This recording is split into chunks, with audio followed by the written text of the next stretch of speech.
안녕하세요. 저는 60대 중반의 남자입니다.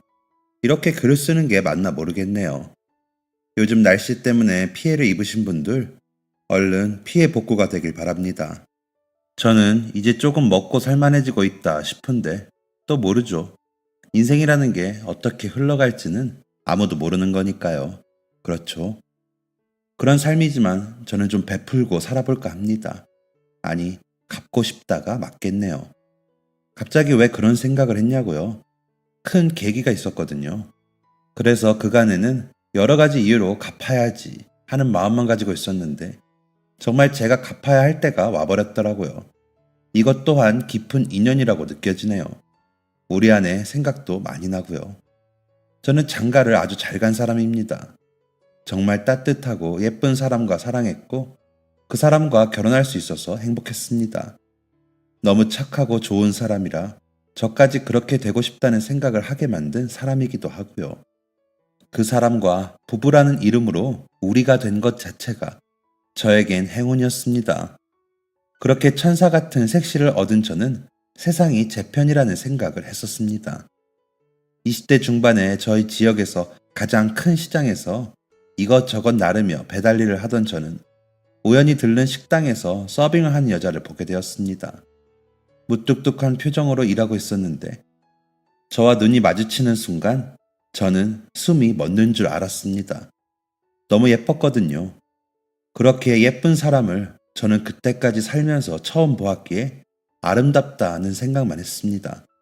그래서 그날 이후 매일 보러 갔습니다. 보고 싶어서 어쩔 줄을 모르겠더라고요. 하루라도 보지 못하면 정말 큰일이 날 것 같다는 생각에 매일 보러 갔습니다. 안 그러면 못 견디겠더라고요. 그렇다고 그 여자가 제게 말을 걸어주거나 저랑 눈을 맞춰주거나 그런 것도 아니었습니다. 매일 제일 싼 비빔밥을 먹는 그냥 단골 손님. 그 이상 그 이하도 아니었습니다. 원래도 친절하지 않은 사람이었고 손님들과 눈도 마주치지 않는 사람이라 제 얼굴도 몰랐을 겁니다. 하지만 인연은 저희 둘을 그냥 지나치게 두지 않았습니다. 저희 지역에 성당과 붙어 있는 규모 있는 보육원이 있었습니다. 지금은 성당만 남고 보육원은 이전한 상태이긴 했지만 그때는 입구는 하나인데 넓은 운동장 같은 공터를 기준으로 양쪽으로 나뉘어 왼쪽은 성당, 오른쪽은 보육원 그랬습니다. 배달을 하다 보면 보육원은 간간히 들리던 곳이었는데 갈 때마다 십자가를 향해 손을 모으고 괜히 기도를 하곤 했습니다. 잘 먹고 잘 살게 해달라는 게 주요 기도였습니다. 성당 안에 들어가지도 않고 입구에 서서 어설프게 기도하는 게 다였지만 종교가 없는 제게는 나름 의미 있는 행동이었습니다. 그날도 그렇게 기도를 하고 보육원 주방에 배달거리들을 놓곤 돌아서는데 아이들의 웃음소리가 들렸습니다. 다른 때라면 그냥 갔겠지만 그날은 월요일이라 쉬는 날인데 급한 배달이라고 요금을 더 받고 온 터라 시간 여유가 있어 뭐가 그리 재미있나 싶어 돌아보니 여러 어른들이 아이들 이불을 빨고 계시더라고요.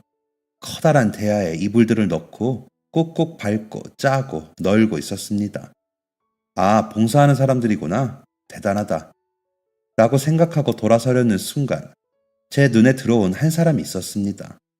바로 비빔밥집 그 여자였죠. 식당에서와 달리 환히 웃으며 아이들과 장난도 치고 이야기도 나누며 빨래를 하고 있었습니다. 안 그래도 예쁜 여자가 웃기까지 하니 정말 천사 같았습니다. 너무 예뻐서 눈을 떼지 못하고 그 자리에 서서 멍하니 보고 있었습니다. 그러고 있는데 그 여자가 저를 보는 바람에 눈이 마주쳐 버렸습니다. 온몸이 굳더니 어떻게 해야 할지 몰라 허둥지둥대고 있는데 그 여자 제 쪽으로 걸어오더군요. 그러더니 환히 웃으며 봉사하러 오셨어요? 이쪽으로 오실래요? 라며 저를 이끌더군요. 아니라고 해야 하는데 아니라고 하지도 못하고 그 여자가 이끄는 대로 끌려가 빨래가 끝난 이불을 비틀어 짜기도 하고 널기도 하며 일을 도왔습니다. 갑자기 일을 하면서도 그 여자가 저를 향해 웃는 게 더 중요했습니다. 한 두세 시간쯤 그러고 있다가 정신이 들어 돌아가려는데 그 여자가 다가와 2주에 한 번 월요일마다 이렇게 모이고 있어요. 다음에도 시간 나시면 오세요. 라면서 저를 웃으며 배웅했습니다. 꿈인지 생시인지 모를 정도로 좋았습니다. 그 여자가 저를 좋다고 한 것도 아니고 알아보고 아는 척을 한 것도 아닌데도 그 여자와 말 한마디 나누었다는 자체가 좋았습니다. 그래서 2주 뒤에 보육원으로 향했습니다. 그렇다고 비빔밥을 먹으러 가지 않은 것은 아니었습니다. 역시나 눈을 내리깔고 일만 하는 그 여자는 저를 아는 척을 하지 않았습니다. 혹시나 하는 기대로 간 보육원에서 만난 그 여자는 웃으며 나오셨네요. 감사합니다. 라고 말하더라고요. 저는 어쩔 수 없이 그때부터 보육원 봉사를 부지런히 나갔습니다. 그런데 가다 보니 아이들이 예쁘더라고요. 처음엔 낯설어 곁만 맴돌던 아이들이 얼굴을 익히자 해맑게 웃으며 따라다니고 조잘거리기도 하고 이것저것 묻기도 하는 모습이 귀여웠습니다. 얼른 장가가서 이런 예쁜 아이를 낳고 싶다는 생각을 했죠. 그 여자는 아이들을 정말 살뜰히 보살폈습니다. 마치 아이들의 큰 누나라도 되는 것처럼 이 아이 저 아이 고루고루 잘 보살피더라고요. 그렇게 하길 3달쯤 되었을 때 봉사가 끝나고 한 분이 우리 오늘은 뒤풀이 좀 하고 헤어질까요? 다들 맥주 어떠세요? 라고 하면서 동네 호프집으로 자리를 이동하게 되었습니다. 다들 한 동네에서 일하고 살다 보니 아는 얼굴도 있고 아주 낯선 얼굴도 있더군요. 거기서 이리저리 끌려다니며 자기소개를 4번째쯤 했을 때 그 여자 곁에 앉을 수 있었습니다. 심장은 쿵쾅거리고 술기운은 점점 올라 얼굴은 뻘개져서 꼴이 말이 아닌 모습이었던 저는 고개도 제대로 못 들고 있었습니다. 부끄러웠거든요. 그런데 그 여자는 저를 보고 웃더니 저 모르세요? 저는 아는데 먼저 아는 척하기 창피해서 못했어요. 비빔밥 좋아하시는 분 맞으시죠? 라고 하더군요. 심장은 더 거세게 뛰고 얼굴은 더 달아올라 뭐라고 대답을 못하고 있는데 제가 식당이랑 여기랑 너무 다르죠. 식당에서는 괜히 오해 사기 싫어서 일부러 그래요.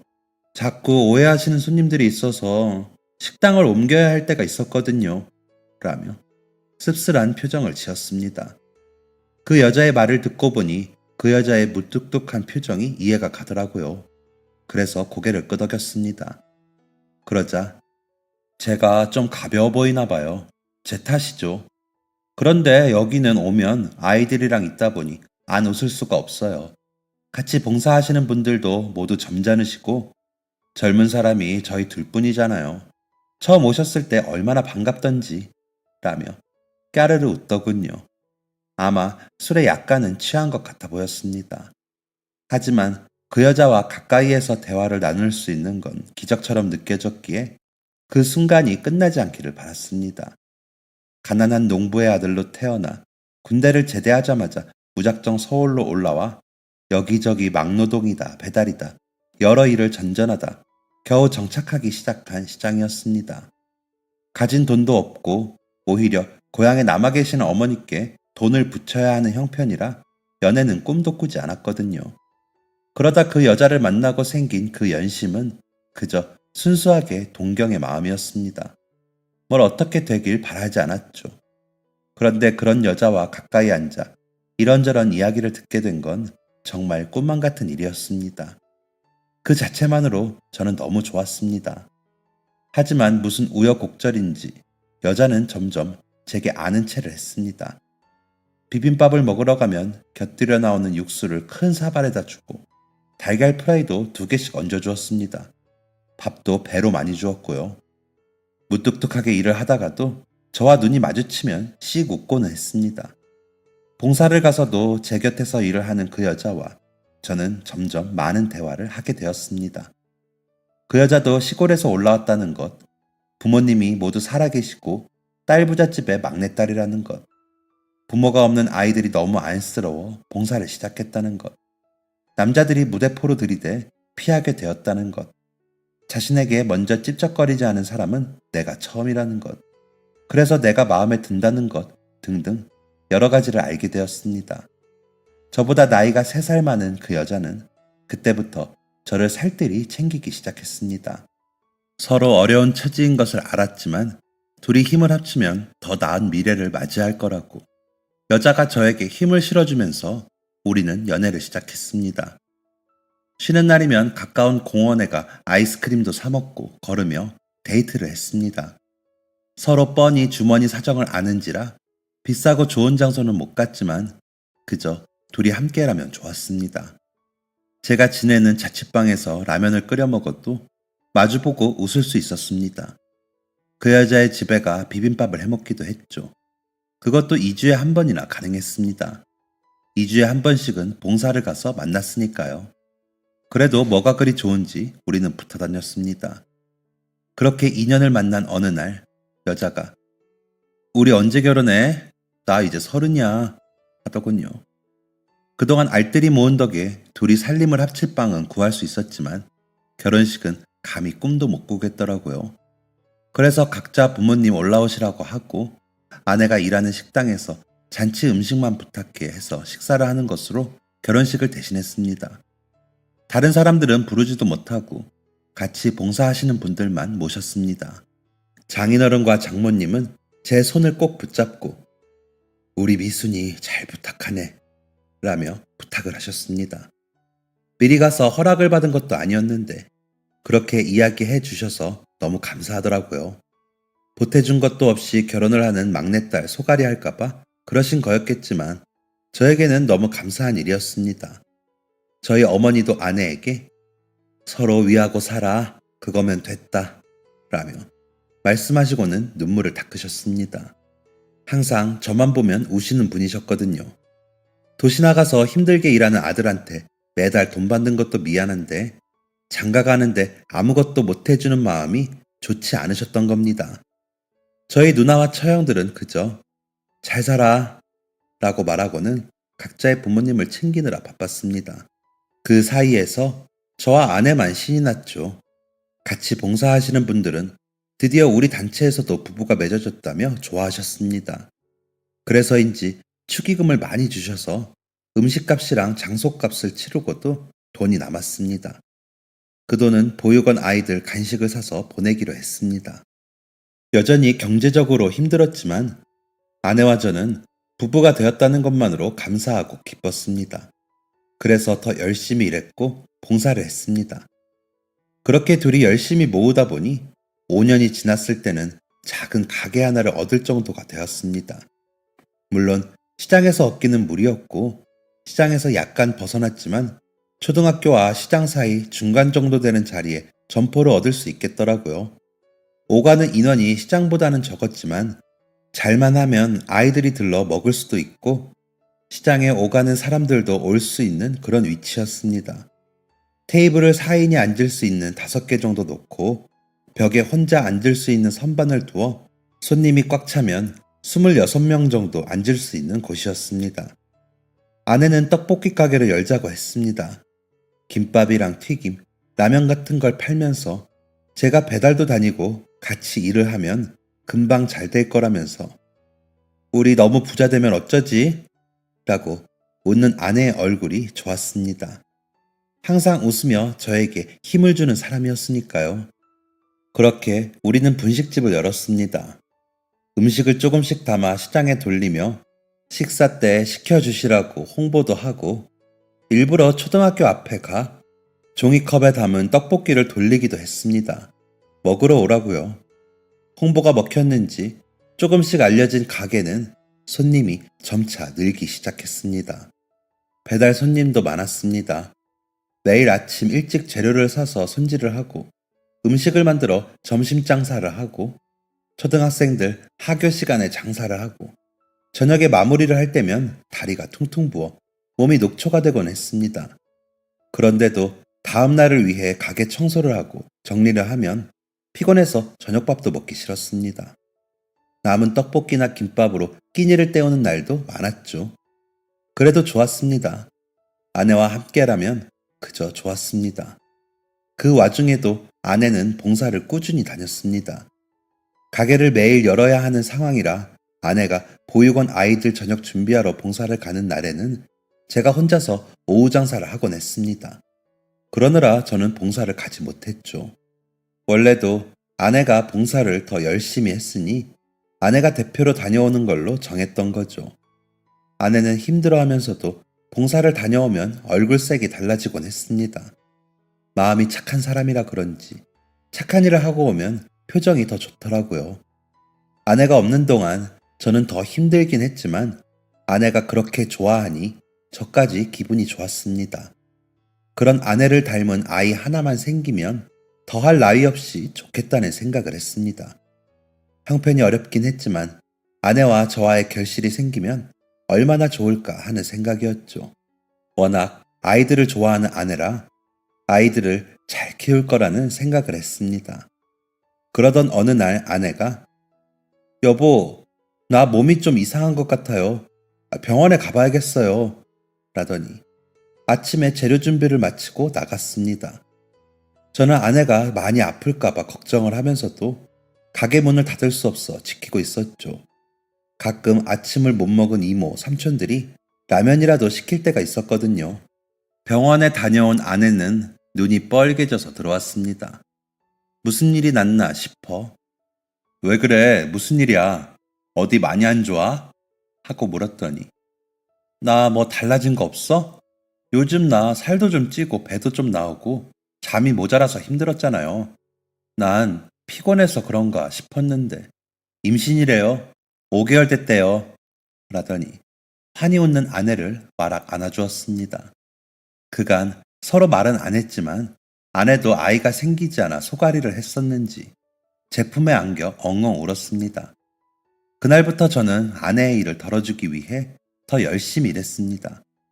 아내는 그런 저를 보며 자신이 할 수 있다며 괜찮다고 했지만 저는 하나라도 더 해주고 싶어 노력했습니다. 물론 음식 간이나 양념들은 아내가 봐야 했지만 나머지는 전보다 제가 더 하려고 애썼죠.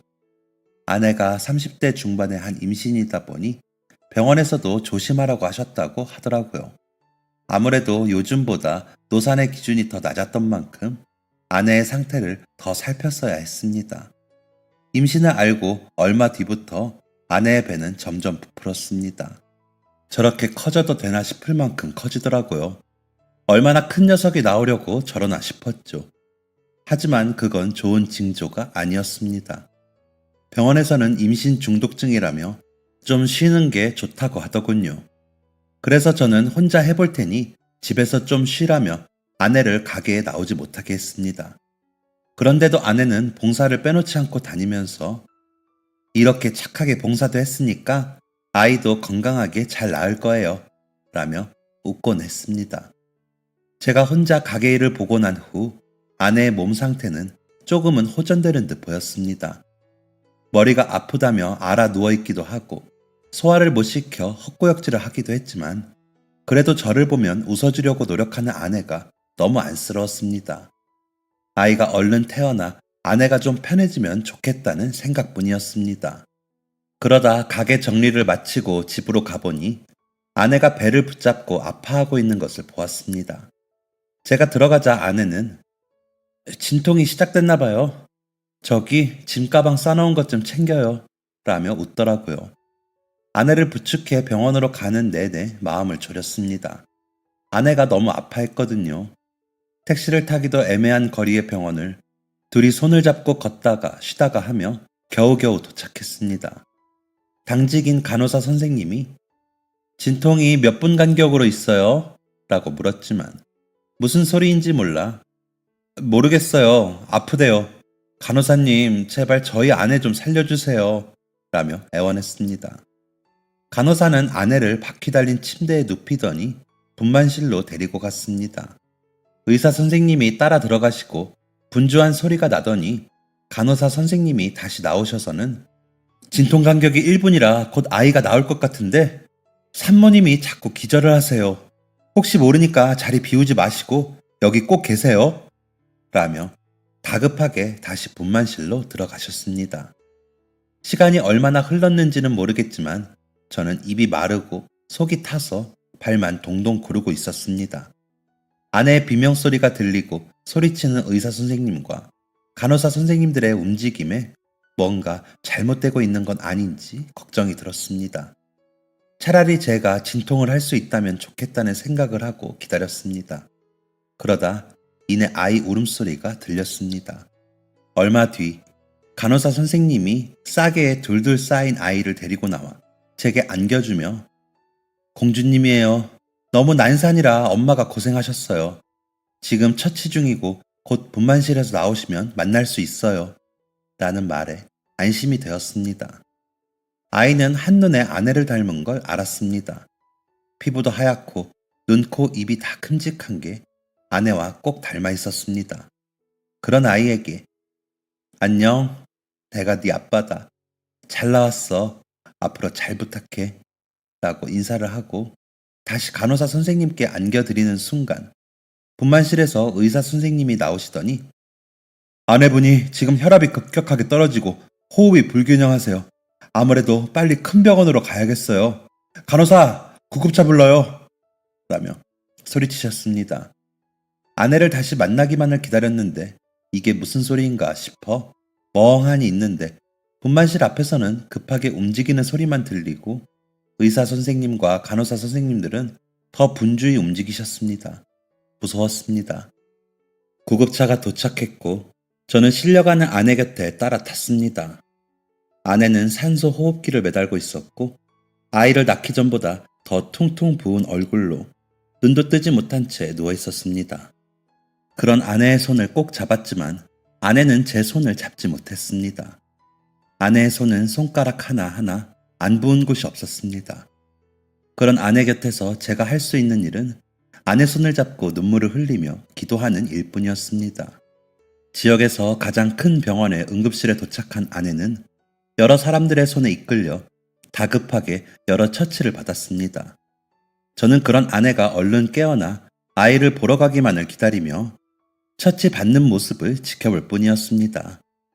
여러 기구들이 오고 의사 선생님이 아내의 가슴팍을 누르며 아내가 숨을 쉴 수 있게 해보셨지만 아내는 깨어나지 않았습니다. 아이를 낳으면 아이에게 입히겠다고 베넷 저고리도 손수 만들어 가방에 싸놓았는데 아내는 그 옷을 입은 아이도 보지 못하고 눈을 뜨지 못했습니다. 응급처치를 한 의사 선생님은 환자분 같은 경우를 양수색전증이라고 하는데 이런 경우 예방할 방법이 없어서 고인의 명복을 빕니다. 라고 하시더니 고개를 숙이셨습니다. 아이만 태어나면 다 해결될 줄 알았는데 아이는 태어났는데 아내는 더 이상 이 세상 사람이 아니었습니다. 아이에게 주겠다며 퉁퉁 부은 손으로 일기를 쓰던 그 사람은 이제 세상 어디에도 없었습니다. 장례를 치르고 아이를 데리러 다시 산부인과에 가서야 저는 울었습니다. 장례식장에서 장인어른, 장모님 앞에서도 울지 않았던 저는 그 산부인과에 가서야 눈물이 멈추지 않고 쏟아져 아이처럼 엉엉 울고 말았습니다. 아이를 데리고 나온 간호사 선생님도 차마 아이를 건네주지 못하고 서 있다가 아버님이 강해지셔야 해요. 힘내세요. 죄송합니다. 라며 아이를 제 품에 안겨주시더니 들어가시더라고요. 아이를 만난 어머니와 장인어른, 장모님은 아내를 닮은 아이를 보고 엄마랑 꼭 닮았네 라며 눈물을 보이셨습니다. 집으로 돌아와 아이를 방에 누이고 장인어른과 장모님은 아이는 우리가 데려가겠네. 자네 혼자 이 아이를 어떻게 키워? 와서 보고 가고 하면 되니까 아이는 우리가 데리고 갈게 라고 하셨고 어머니도 내심 그러길 바라시는 것 같았습니다. 그런데 저는 차마 아이를 보낼 수가 없었습니다. 집에는 아내가 만든 모빌도 있었고 아내가 아이를 위해 지어놓은 목화솜 이불도 있었는데 아이를 다른 곳으로 보내서 키우고 싶지 않았습니다. 말씀은 고맙지만 일단은 제가 해볼게요. 제가 아빠인데 하죠. 왜 못해요? 엄마도 없는데 아빠까지 떨어져 지내게 할 수 없어요. 라며 말하고는 흐르는 눈물을 주체하지 못하고 또다시 엉엉 울었습니다. 그러자 어머니는 고개를 돌려 우셨고 장인어른 장모님은 함께 눈물을 뚝뚝 흘리며 우셨습니다. 그러더니 어머니가 내가 시골 생활 접고 와서 아이를 봐줄게요. 너무 나이가 많아서 내가 도움이 될진 모르겠지만 한번 해보죠. 라며 장인어른과 장모님을 안심시키셨습니다.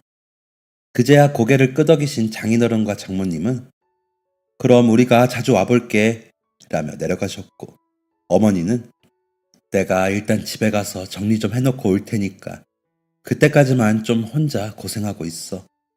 아휴, 이게 무슨 일이라니. 라며 눈물을 닦으며 내려가셨습니다. 어른들이 다 가시고 아이와 둘만 남게 되니 아내의 빈자리가 더 크게 느껴졌습니다. 아내가 있었다면 그 환한 미소로 아이를 안고 젖을 먹였을 텐데 저는 눈물을 흘리며 분유를 먹이고 있자니 너무 서글펐습니다. 아내는 얼마나 아팠을까. 내가 너무 부족하고 모자라 아내가 그렇게 되었다는 생각에 차라리 내가 죽고 아내가 살았어야 했다고 자책했습니다. 그런데 아이에게 분유를 다 먹이고 트림을 시켰더니 아이가 절 보며 웃었습니다. 아직 태어난 지 열흘도 안 된 아이가 우는 절 보며 환하게 웃었습니다. 그 미소를 보자니 마음이 뭉클한 게 이상했습니다. 비록 아내는 잃었지만 아이만은 무슨 일이 있어도 지키겠다는 결심이 마구 샘솟았습니다. 그 결심이 생기고 나니 아내에 대한 그리움과 죄책감은 아이에 대한 애착과 사랑으로 변했습니다. 그래서 열심히 아이를 돌봤습니다. 그렇게 일주일이 지나고 어머니께 연락이 왔습니다. 집 정리를 하시고 짐을 싸시다가 넘어지셨는데 허리를 크게 다치셨다는 겁니다. 급한 대로 누나가 시골로 내려가 어머니를 병원에 모셨는데 아무래도 한동안 움직이기 어려우실 것 같다는 내용이었습니다. 당장 가게 문을 열지 못하겠다는 생각이 들었지만 아이가 우선이라는 생각에 저는 가게에 있는 재료들을 가져와 그걸로 끼니를 때우고 남은 통장 잔고로는 아이를 키우는 데 쓰면서 버텨보기로 했습니다. 물론 장인어른과 장모님, 하다못해 처형들에게 도움을 청할 수는 있었지만 그러고 싶지 않았습니다. 고생이 되더라도 아이는 제가 직접 돌보고 싶었습니다. 아내라면 어떤 어려움이 닥쳐도 그렇게 했을 테니까요. 그렇게 6개월을 아이만 돌봤습니다. 그러면서 가게세는 나가고 수입은 없으니 통장은 텅텅 비었죠. 하는 수 없이 가게의 주방 쪽으로 평상을 놓고 나무판으로 벽을 세워 작은 방을 만들었습니다. 옷가지라고 해봤자 아이 것이 대부분이라 그만해도 지낼만 했습니다. 그리고 살던 집을 빼서 정리를 했습니다. 전세 기간이 끝나 이사를 하기도 해야 했는데 짐이 너무 없어 슬프더라고요. 아내의 옷가지를 정리했는데 가방 하나에 다 들어갔으니까요. 그 가방은 제가 베개 대신으로 썼습니다. 아내의 냄새에 겨우 잠이 들 수 있겠더라고요. 장롱도 없이 간이 옷장을 썼고 그릇들도 집에는 많지 않아 정말 아이 짐뿐이었습니다. 그렇게 아이는 가게에 딸린 쪽방에서 자랐습니다. 처음에 다시 장사를 시작하면서는 손님이 모이지 않았지만 아이를 생각하면 손님이 없기를 바란 적도 있었습니다. 바보 같죠? 그렇게 아이 돌이 지나고 3살이 되고 4살이 지날 때야 겨우 작은 월세방을 구해 이사를 할 수 있었습니다. 물론 아이는 계속 저와 가게에 있었죠. 아이는 그런데도 구김살 없이 잘 자라주었습니다. 가르치지도 않았는데 메뉴판을 읽더니 떠듬떠듬 책도 보더라고요. 공부하는 담을 쌓았던 저인지라 아내를 닮아 우리 딸이 똑똑하다는 생각에 아이를 잘 키우고 싶었습니다. 하지만 형편은 쉽게 좋아지지 않았습니다. 그런 저에게 한 줄기 빛 같은 손길이 있었습니다. 누구인지는 모르나 누군가 매달 한 포대씩 쌀을 배달시켜주는 겁니다. 아이 돌이 지나고 나서부터였으니까 꽤나 오래 누군지 밝히지도 않고 계속 보내주었습니다. 쌀집에 가서 물어보기도 했지만 말하지 말라는 당부가 있었다면서 묻지 말라고만 하더라고요. 궁금했지만 저에게는 큰 도움이었던지라 더 이상 찾지 않고 먼저 나타나주길 기다렸습니다. 막연히 아내와 저를 아시는 봉사단체에서 보내주시겠거니 싶어 더 찾지 않은 것도 있었습니다. 그저 그 쌀로 아이에게 밥이나 잘 먹이자 싶었습니다. 아이는 제 바람대로 씩씩하고 총명하게 잘 자랐습니다.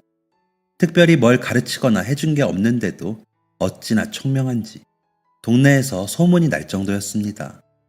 초등학교에 들어갈 무렵에는 한자도 술술 외우고 글쓰기 대회에 나가서도 상도 꼬박꼬박 받아왔습니다. 미술대회에서도 상을 타고요. 체육 시간에도 지기 싫어 열심히 잘한다며 담임 선생님께서 유리가 나중에 뭐가 돼도 되겠어요, 아버님. 이라며 입에 침이 마르도록 칭찬해 주셨습니다. 아이는 정말 나무랄 데 없이 착하고 예쁘게 잘 자라주었습니다. 엄마가 있었다면 더 잘 키웠을 아이라는 생각에 저는 항상 아이에게 미안했습니다. 제가 고생만 시키지 않았다면 아내는 그렇게 죽지 않았을 것 같았거든요. 아이가 중학생이 되고서야 저는 아이 학원을 겨우 보내줄 수 있었습니다. 아이가 영어가 좀 부족한 것 같다며 학원에 다녀보고 싶다고 했거든요. 그제야 부모 노릇을 좀 하는 것 같아 얼마나 기뻤는지 모릅니다. 그러는 와중에도 쌀은 매달 한 포대씩 도착을 했습니다. 이제는 그 도움 없이도 지낼 수 있을 것 같아 봉사단체 회장님께 연락을 드렸습니다. 아니, 우리는 그런 것까지 생각을 못했네. 글쎄, 누굴까? 라며 아니라고 하시는 겁니다. 우리에게 이렇게 보낼 사람이 없는데 궁금해졌습니다. 쌀집에 가서 이제는 쌀 안 보내줘도 되니까 배달하지 말라고 말했더니 그게 우리도 곤란한 게 그 사람이 계좌로 돈을 보내요. 무통장 입금으로 아저씨네 가게 이름만 적어서 우리는 쌀을 보낼 수밖에 없어요. 그러지 말고 잘 생각해봐요. 이렇게 오래 쌀을 보낼 것 같으면 아마 사정을 다 아는 사람 같은데 라고 하더라고요. 아무리 생각해도 우리에게 말도 없이 오래 쌀을 보낼 사람은 없었습니다. 이제나 저제나 쌀 보내는 사람이 나타날까 싶어 언제부터 받았는지 적어놓고 나중에 갚겠다고 생각했습니다. 그렇게 시간은 또 흘렀습니다. 분식점은 약간 넓혀 가까운 거리로 옮겨갔습니다. 집도 방 2칸짜리 전세로 이사를 했죠. 딸아이는 고등학생이 되었습니다. 아이는 고등학생이 돼서도 공부를 열심히 했습니다. 잘하는 아이들만 모아놓은 반에 들어가 거기서도 잘하는 축에 끼는지 욕심을 내서 잠도 줄여가며 공부했습니다. 혹여나 체력이 떨어질까 걱정돼서 보약도 먹이고 끼니마다 좋다는 걸로만 먹였습니다. 아빠, 이걸 나만 먹어? 아빠도 먹어. 아빠가 건강해야 내 뒷바라지도 하지. 아빠 쓰러지면 나는 어떻게 해? 라며 웃는 얼굴이 꼭 제 엄마를 닮은 아이를 저는 끝까지 잘 키워 대학도 보내고 취직도 시키고 시집도 보내야 했습니다. 그래야 나중에 아내를 만나게 돼도 부끄럽지 않을 것 같았습니다. 그래야 제 잘못을 아내가 이해해 줄 것 같았습니다. 하지만 아이가 자랄수록 저는 더 많은 행복과 보람과 사랑을 받았고 좋았습니다. 그럴수록 아내에게 더 미안했죠. 그래서 매일 일기를 썼습니다.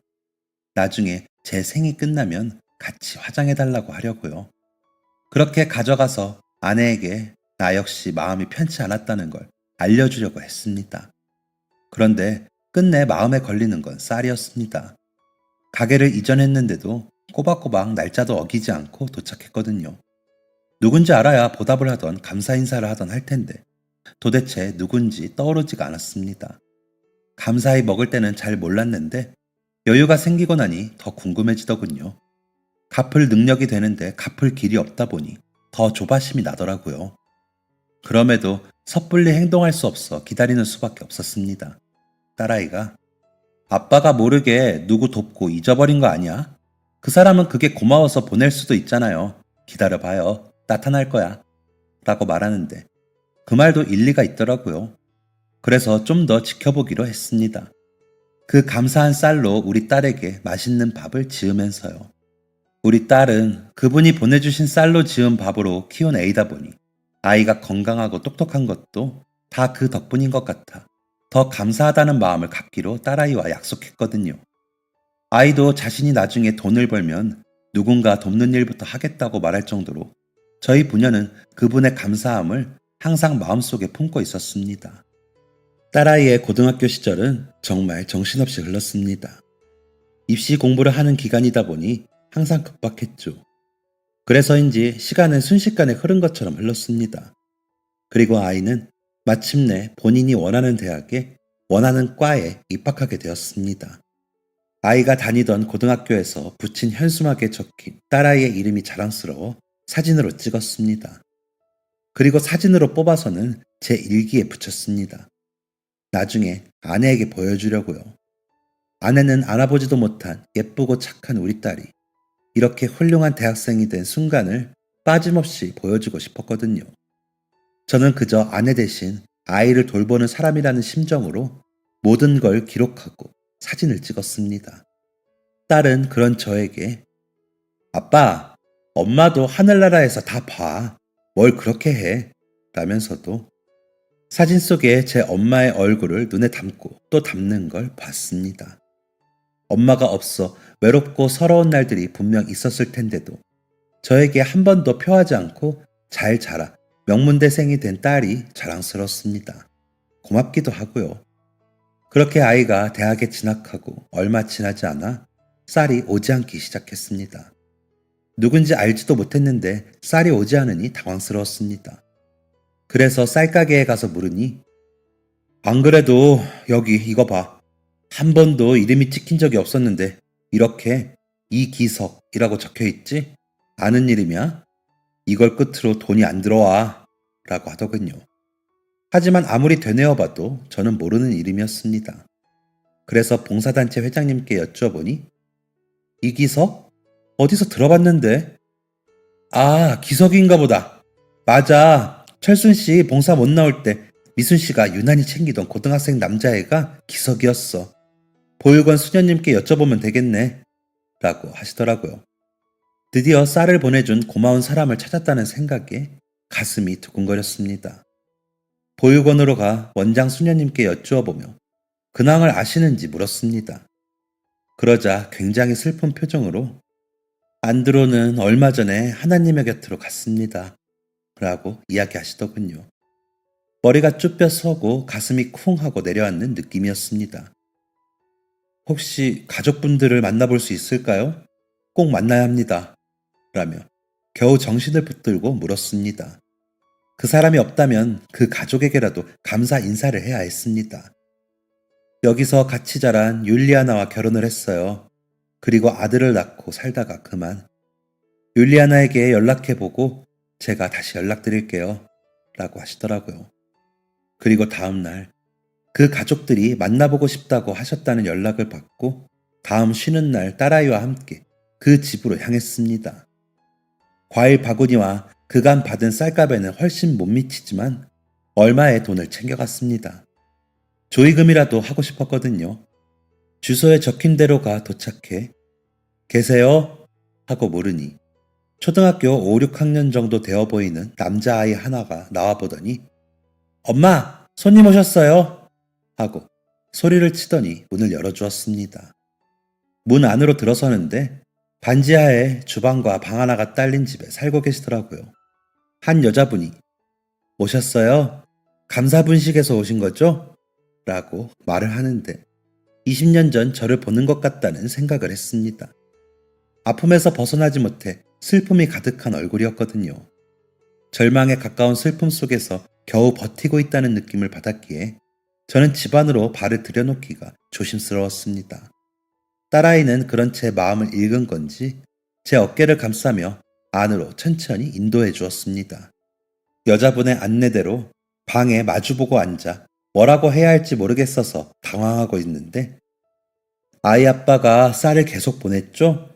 미순이 이모가 그렇게 되셨다는 소식을 뒤늦게 알고 나서 너무 괴로워했어요. 그래서 돈을 벌자마자 제일 먼저 한 게 아저씨네 쌀을 보낸 거예요. 하늘이 두 쪽이 나도 그건 해야 한다면서 그렇게 꼬박꼬박 쌀값을 보내더라고요. 우리 애 운동화 살 건 미뤄도 그건 안 미뤘어요. 라며 허탈하게 웃으며 말을 시작하더라고요. 근데 그건 할 수밖에 없었어요. 미순이 이모한테는 그래야 했거든요.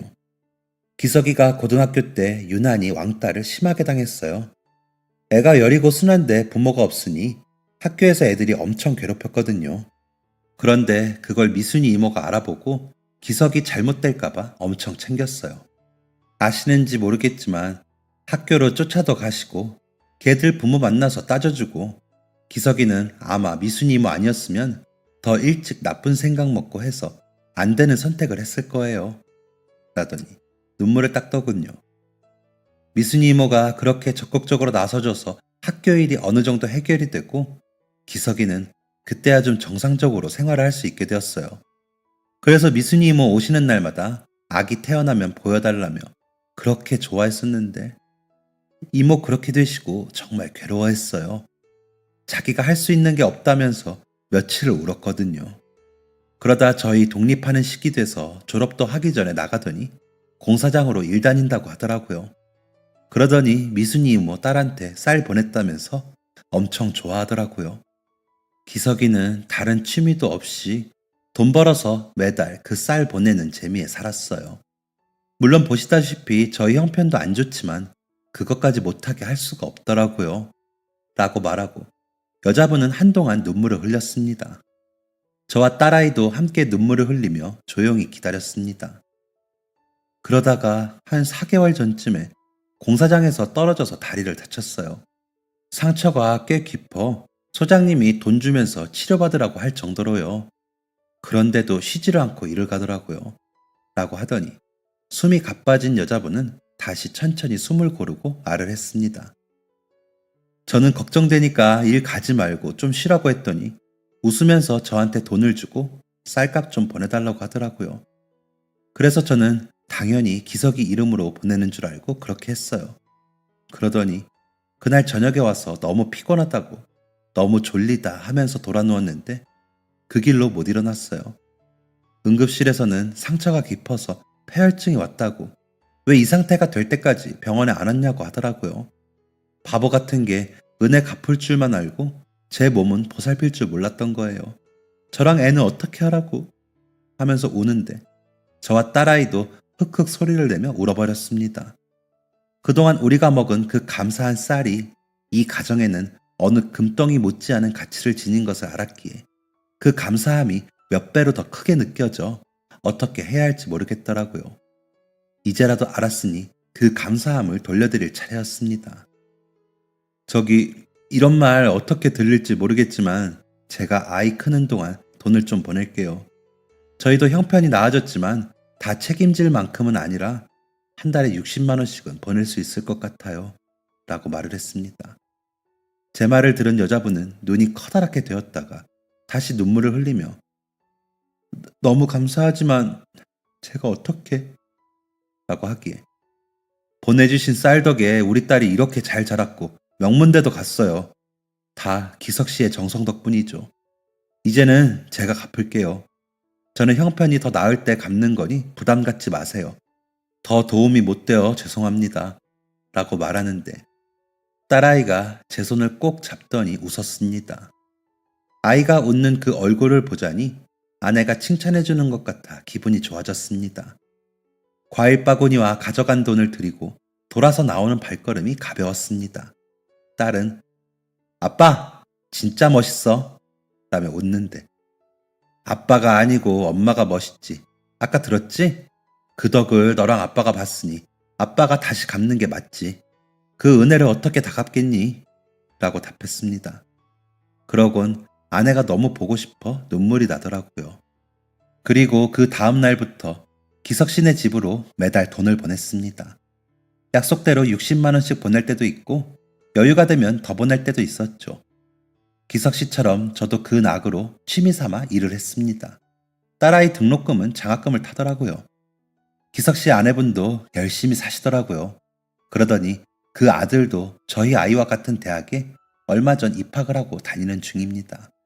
어찌나 기특한지 모릅니다. 취직하면 저희에게 은혜를 갚겠다고 하는 걸 저희처럼 힘든 사람에게 갚아달라고 했습니다. 가끔 떡볶이나 먹으러 와서 얼굴이나 보자고 했고요. 이 정도면 아내를 다시 만날 때 수고했다는 말 들을 수 있을까요? 꿈에라도 나와 그 웃는 얼굴 좀 보여줬으면 좋겠습니다.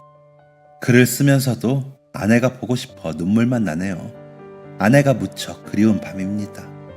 여러분들은 소중한 사람이 곁에 있을 때 그 마음을 충분히 나누시길 바랍니다. 나중에 해야지 하고 미루다 저처럼 후회하실 수도 있으니까요. 저는 그 후회를 앞으로도 또 베푸는 데 쓸 계획입니다. 아내한테 칭찬받고 싶어서요. 사연 읽어주셔서 감사합니다. 모두 행복하시길 바랍니다. 지금까지 사연 들어주셔서 감사합니다. 사연이 재밌으셨다면 구독과 좋아요를 눌러주세요. 감사합니다. 안녕히 계세요.